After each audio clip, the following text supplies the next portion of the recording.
एक पुरानी हवेली के दरवाजे पर बरसों से जंग आलूआ ताला पड़ा था। ये हवेली कभी जिंदगी से भरपूर हुआ करती थी।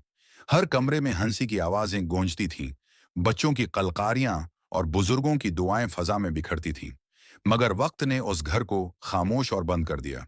कहा जाता है कि इस हवेली के मालिक, एक अमीर ताजिर, ने अपने बच्चों के बेहतर मुस्तकबल के लिए शहर का रुख किया।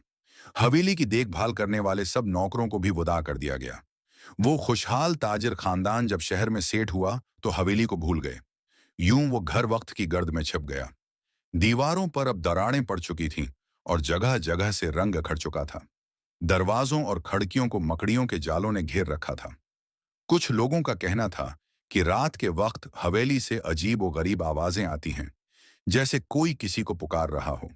बाज का दावी है कि वो हवेली में रहते थे, था कि उन्होंने रोशनदान में किसी औरत का साया देखा है। वक्त के साथ लोगों ने इस जगह को भूतों और आसीब की कहानियों से जोड़ दिया और कोई भी करीब आने की हिम्मत न करता था।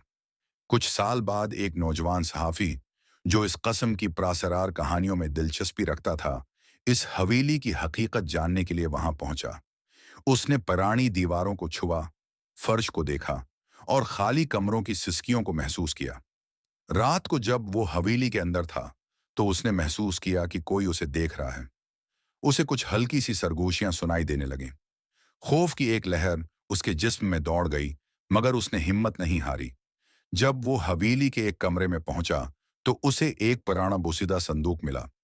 संदूक के अंदर कुछ पुरानी तस्वीरें, खत और एक नोट मिला, जिसमें लिखा था कि अगर हम कभी न लौटें, तो हमारी यादें इस हवेली की फजा में बसी रहेंगी। ये पैगाम पढ़कर सहाफी की आंखें नम हो गईं।